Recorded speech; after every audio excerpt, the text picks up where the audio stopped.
A very good morning to all of you. Today I'll be starting up with coding standards and guidelines. तो जो कि आपका जो है यूनिट 4 का जो है लास्ट यूनिट है, लास्ट पार्ट है, लास्ट टॉपिक है। तो आज हम लोग उसको कोशिश करेंगे कि ये जितना हो सकता है उसको ख़त्म करें। Anyways, I'll be starting up and I'll be finishing it up as soon as early or as early as possible. So what is coding standards? Coding standards and guidelines. See, the thing is कि coding standards कहने का मतलब होता है कि आप जो coding करते हैं, जो आप काम करते हैं, जो भी आप काम कर रहे हैं सॉफ्टवेयर डेवलपमेंट से रिलेटेड, तो उसमें आप लोग क्या करते हैं? उसमें आप लोग कोडिंग करते हैं। कोडिंग कहने का मतलब क्या है? डेवलपमेंट। डेवलपमेंट कहने का मतलब क्या है?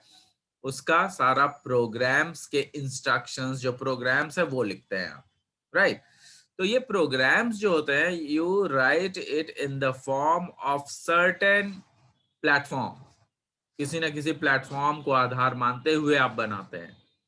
सी में बनाते हैं, सी प्लस प्लस में बनाते हैं, या फिर जावा में बनाते हैं, या बहुत सारे लैंग्वेजेस हैं जिसके थ्रू आप ये कोडिंग करते हैं, राइट? तो ये जो कोडिंग होती है, इस कोडिंग को आप कुछ भी कोड कर दो ऐसा तो चलेगा नहीं। जो रिक्वायरमेंट है उसके अनुसार कोडिंग करनी पड़ेगी। तो जो रिक्वायरमेंट है उसके अनुसार अगर कोडिंग करनी पड़ेगी, तो इसका मतलब ये है कि we will have to maintain a coding standard. कहने का मतलब कि आप ऐसी कोडिंग नहीं कर सकते हो जो कि किसी के भी समझ में आ जाए, बड़ी आसानी से वो डिसाइफर हो जाए। कहने का मतलब कि जब अगर हम लोग प्रोग्रामिंग करते हैं, तो वो जो प्रोग्रामिंग होता है उसका एक लेवल होना चाहिए जो कि बाकी के लोगों के समझ में इतनी आसानी से ना आए। तो उसके लिए एक स्टैंडर्ड को हम लोग मेंटेन करते हैं। और वो ऐसा क्यों करते हैं? ऐसा इसलिए करते हैं क्योंकि आपकी कंपनी, आप जिसमें काम कर रहे हो, उस कंपनी के अनुसार जो है वो प्रोडक्ट बनाया जाता है और कंपनी उसमें पैसे लगाती है। कंपनी को पैसे क्लाइंट देता है। और अगर मान लिया कि आपके सॉफ्टवेयर्स उतने अच्छे नहीं हुए, तो क्या होगा? सॉफ्टवेयर्स अगर अच्छे नहीं होंगे, तो इसका मतलब ये है कि आपका जो सॉफ्टवेयर है वो गड़बड़ हो जाएगा और आप जो है आपका सॉफ्टवेयर इनसिक्योर हो जाएगा।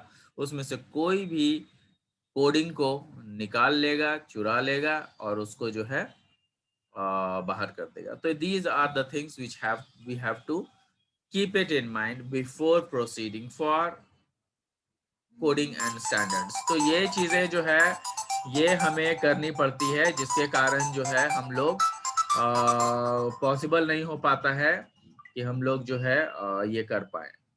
तो इसकी वजह से जो है हम लोग क्या करते हैं कि थोड़ा सा जो है प्रॉब्लम ये होता है, इसमें प्रॉब्लम ये आती है कि आप जब भी काम करते हो, तो आपको ये मेंटेन करना होता है कि किस तरीके से आप काम करो कि आपका जो कोडिंग स्टैंडर्ड है वो मेंटेन रहे। मतलब आप कौन से लूपिंग को इस्तेमाल कर रहे हो, आपका जो कोडिंग है उसमें जो प्लेटफॉर्म इस्तेमाल कर रहे हो कितना सिक्योर है, ये सारी चीज़ों को ध्यान में रखते हुए काम करना पड़ता है।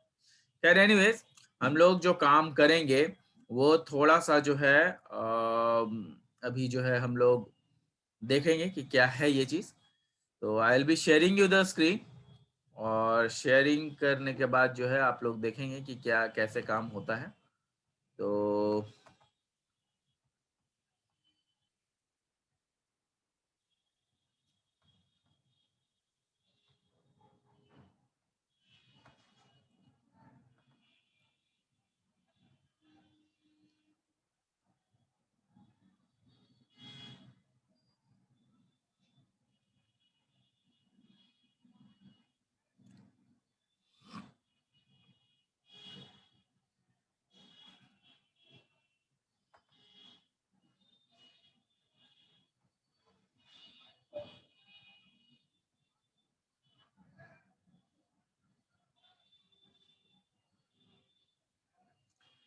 यहाँ से हम लोग शुरुआत करेंगे जो कि इंटरनल डॉक्यूमेंट स्टैंडर्ड है। ठीक है, ये देखिएगा इंटरनल डॉक्यूमेंट स्टैंडर्ड्स है, तो इसको हम लोग ध्यान में रखेंगे कि किस तरीके से ये काम करेगा।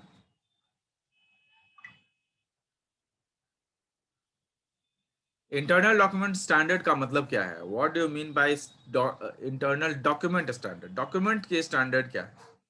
तो सबसे पहले हम लोग ये पढ़ चुके हैं कि डॉक्यूमेंटेशन क्या होता है और डॉक्यूमेंटेशन में किस तरीके से जो है हम लोग जो है काम करते हैं। तो डॉक्यूमेंटेशन जो है वो बहुत ही ज़रूरी है।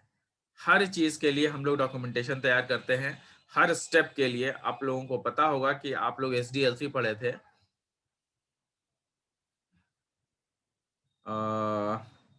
तो उसको जो है हम लोग ये देखेंगे, ये जो है हम लोग ये देखेंगे कि किस तरीके से डॉक्यूमेंटेशन हर एक स्टेप में, हर एक फेजेस में जरूरत पड़ती है, चाहे वो चाहे वो रिलेटेड हो आपके इससे जो आपका जो सबसे पहला फेज होता है जो कि आपका है ये फिजिकली जो है हम लोग पहले सॉफ्टवेयर को बनाने से पहले जो है हम लोग उसको एनालिसिस करते हैं, तो फिजिकल एनालिसिस जिसको बोलते हैं। तो उसके लिए हम लोग डॉक्यूमेंटेशन करते हैं कि हम लोगों ने क्या क्या एनालाइज किया। ठीक है, और उसके बाद फिर रिक्वायरमेंट एनालिसिस होता है। उसके लिए भी हम लोग जो है तैयार करते हैं कि कि किस तरीके से जो है हमारा रिक्वायरमेंट है, और उसको जो है हम लोग क्लाइंट के साथ मिलते हैं, क्लाइंट के साथ बातें करते हैं, और क्लाइंट जिस तरीके से रिक्वायरमेंट देता है उस रिक्वायरमेंट को एक स्टैंडर्ड मानते हैं। तो यहाँ पर ये स्टैंडर्ड भी बहुत ही इंपॉर्टेंट चीज है, तो जिसके बेसिस पर कोडिंग की जाती है। ठीक है, तो हम लोग जो है इसी में आगे बढ़ेंगे और इसको हम लोग देखेंगे किस तरीके से ये काम करता है।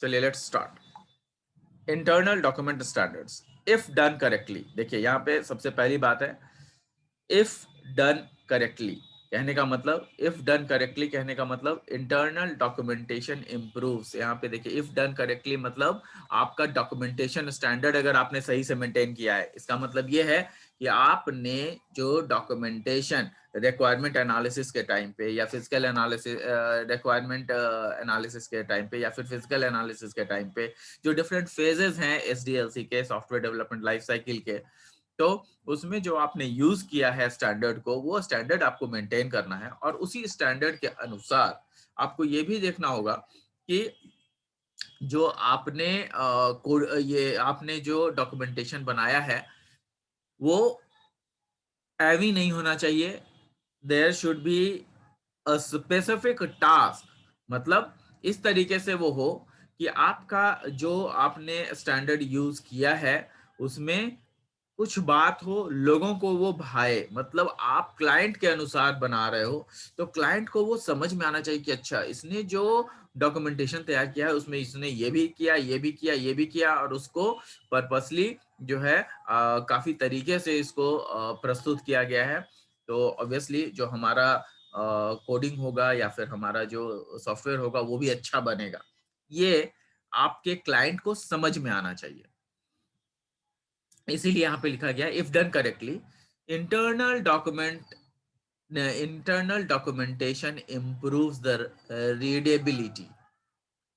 If done correctly internal documentation improves the readability. Readability मतलब आपका जो जो कोडिंग है, जो सॉरी आपका जो डॉक्यूमेंटेशन है वो बिल्कुल आपको इतना बढ़िया लगना चाहिए देखने में ही कि अच्छा ये पॉइंट भी है, ये पॉइंट भी है, ये पॉइंट भी है। पूरा सॉफ्टवेयर मॉड्यूल के बारे में डिस्कस किया गया है, हर चीज इसमें अवेलेबल है। तो that is called documentation standard. ठीक है, अब इसमें जो है कई सारे चीज हम लोग ध्यान में रखते हैं। जैसे आपका जो है कुछ ऐसे जनरल सॉफ्टवेयर डेवलपमेंट होते हैं जिसको की गाइडलाइंस, अब आपका जो टॉपिक है वो ये ध्यान रखिएगा, आपका जो टॉपिक है वो है coding standards and guidelines. Now guidelines का मतलब क्या होता है? गाइडलाइंस का मतलब होता है कि जो भी आप कोडिंग करेंगे उसको कहीं ना कहीं से आपको उसके बारे में पता चलना चाहिए, कुछ गाइडेंस मिलना चाहिए। ये गाइडेंस हमें कहाँ से मिलेगा? डॉक्यूमेंटेशन से मिलेगा। और इसीलिए हम लोग इंटरनल डॉक्यूमेंटेशन स्टैंडर्ड्स को कर रहे हैं। अब यहाँ पे देखिएगा लिखा हुआ है, many of the general software development guidelines are focused on using good internal documentation practices. तो कई सारे हम लोग जब भी स्टैंडर्ड्स मेंटेन करते हैं तो कुछ गाइडलाइंस हैं जिसको कि हम लोग फॉलो करते हैं, and these guidelines are like rules. अब ये रूल्स कैसा होगा? तो मैंने आपको पहले भी बताया था कि जब भी हम लोग प्रोजेक्ट वगैरह बनाते हैं तो उसमें IEEE स्टैंडर्ड के रूल्स को फॉलो करते हैं। IEEE स्टैंडर्ड के रूल्स को फॉलो करते हैं और उसी की चीजों को हम लोग अपनाते हैं। तो इस तरीके से होता क्या है कि आपका जो भी कोडिंग किया जा रहा है वो आपका बेहतर हो जाता है। क्यों? क्योंकि हम लोग एक लेवल को अपना रहे हैं, एक स्टैंडर्ड को मेंटेन कर रहे हैं। तो IEEE standards is the basic standard which is being adopted by each and every company which exists in today's market। तो आज के दिन में जितने भी मार्केट में कंपनीज एग्जिस्ट कर रही हैं वो सब के सब कुछ ना कुछ गाइडलाइंस को फॉलो करते हैं, और वो मेनली जो गाइडलाइंस है वो IEEE के गाइडलाइंस है। ठीक है। अब IEEE के गाइडलाइंस क्या हैं? तो उसमें आपको पता चलेगा कि जो डॉक्यूमेंटेशन होता है उसमें पूरा जो ब्रीफ डिस्क्रिप्शन जिसको बोलते हैं वो सब होता है, जो कि आपको नेक्स्ट सेमेस्टर में प्रोजेक्ट बनाने के वक्त भी करना है।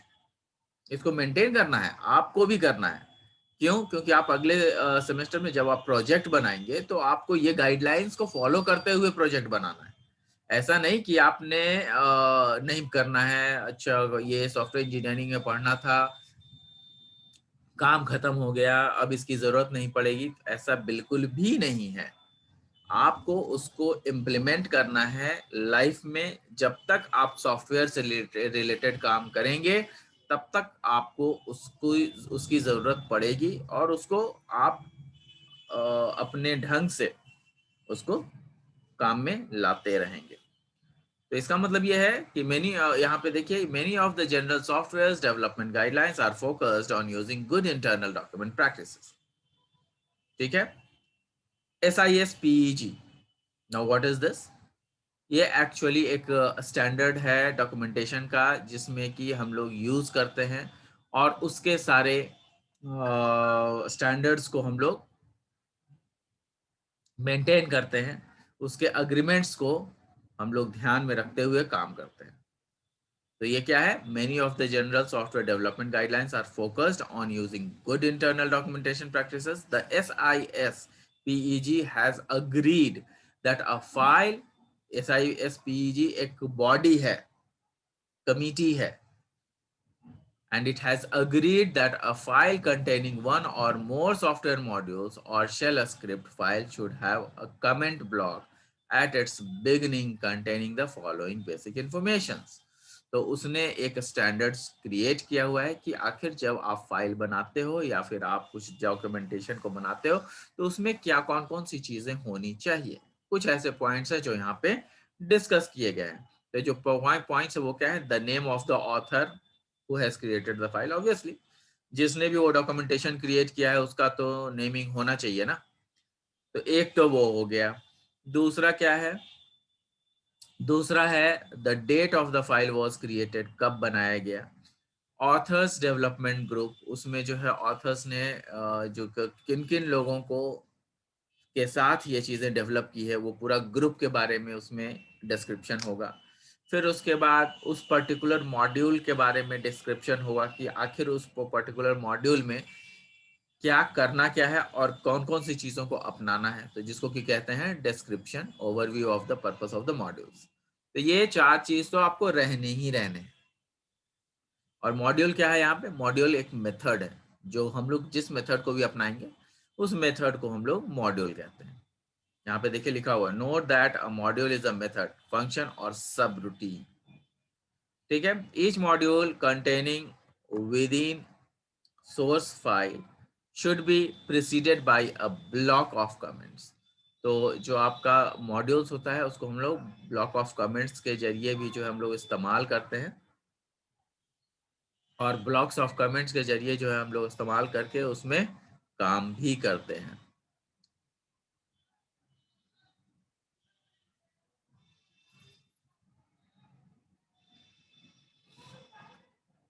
Each module contained within the source file should be preceded by a block of comments showing the following। अब वो कौन कौन सी चीजें स्टोर होनी चाहिए, वो चीजें हैं यहाँ पे। The name of the module, the name of the original author, the date, the description of the modules. वही 4 पॉइंट है ये जो पहले शुरू के हमने पढ़े। अब उसके बाद ये 4 पॉइंट के बाद आगे और भी कुछ है। अब वो क्या है वो देखिए। A list of calling arguments, मतलब कौन कौन से आर्ग्यूमेंट्स को आपने उसमें डाला है उसका ब्रीफ एक्सप्लेनेशन चाहिए।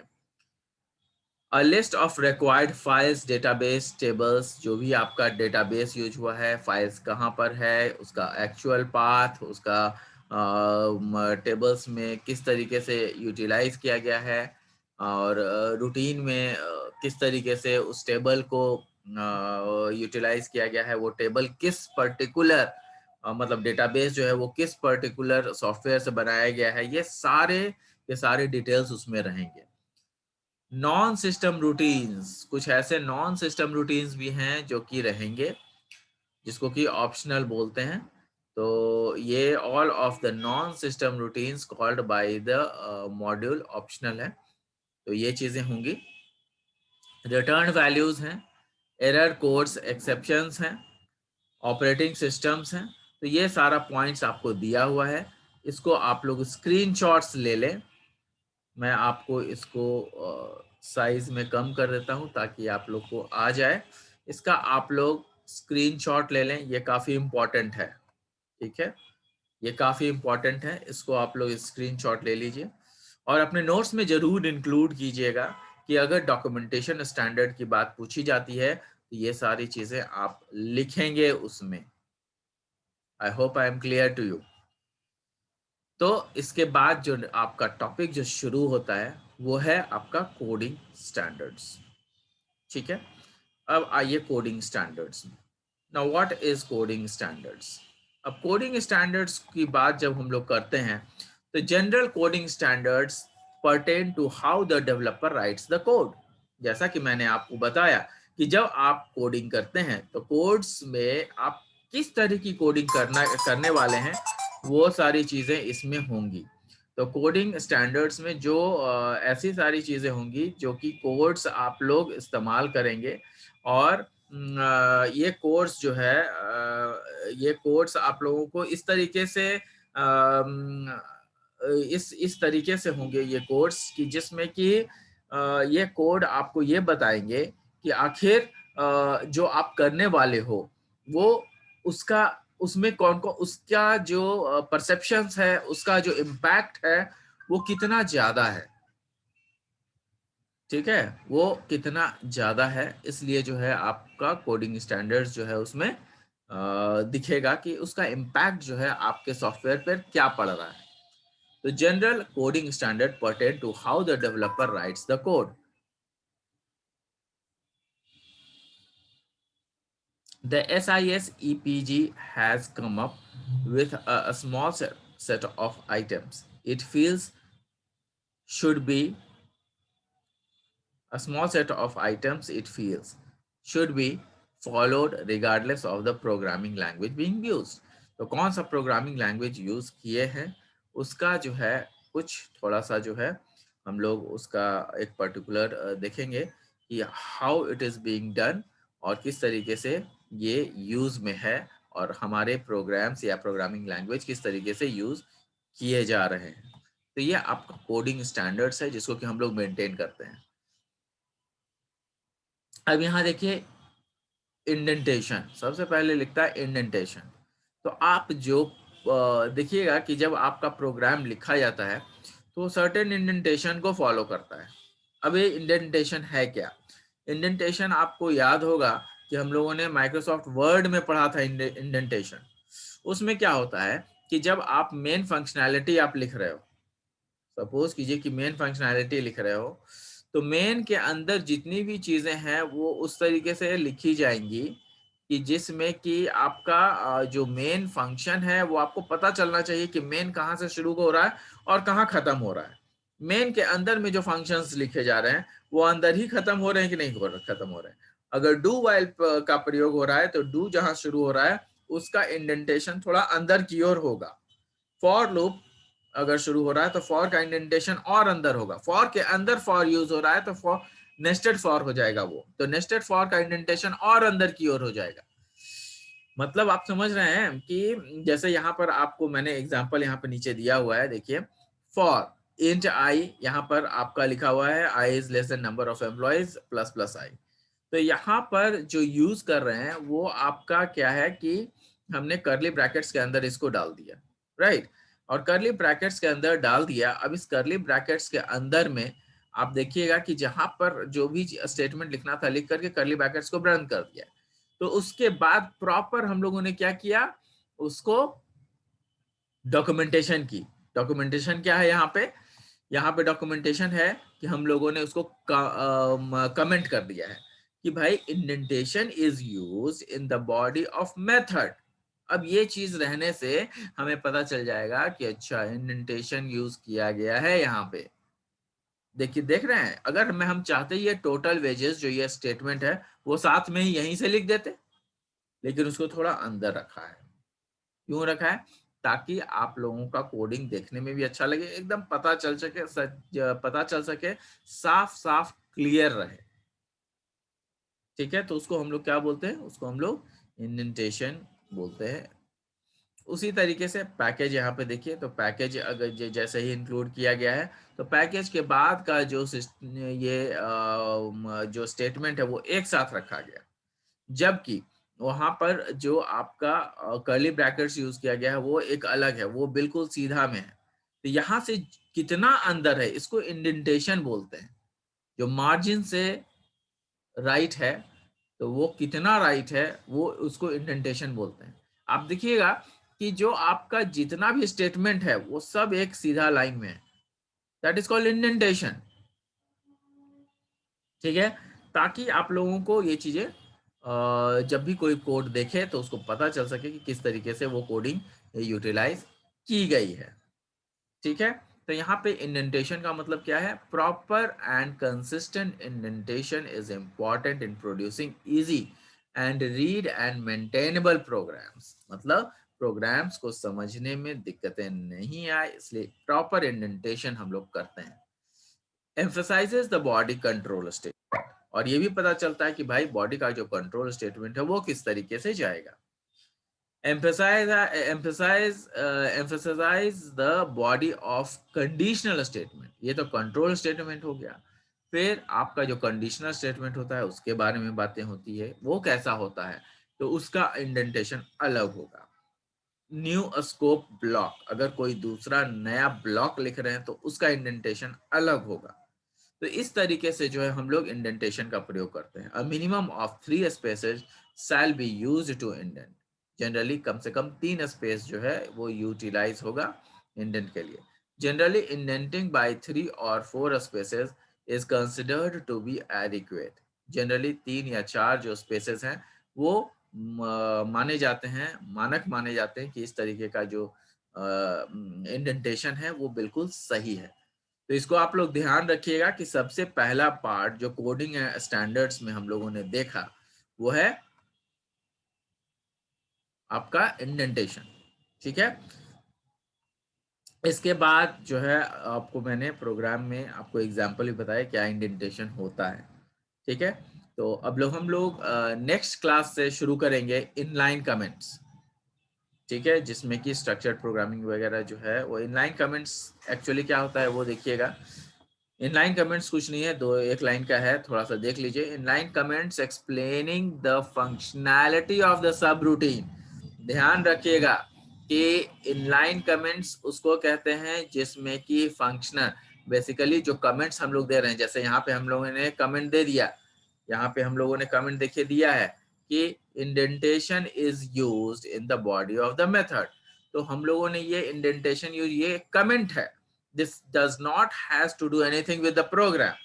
तो ये कमेंट हम लोगों ने क्यों लिखा, ताकि जब आप कल को कंपनी छोड़ दें, कोई दूसरा आपकी जगह आ जाए, तो इस पर्टिकुलर कोड को देखे तो वो समझ जाए कि आखिर इस कोड में किया क्या गया है।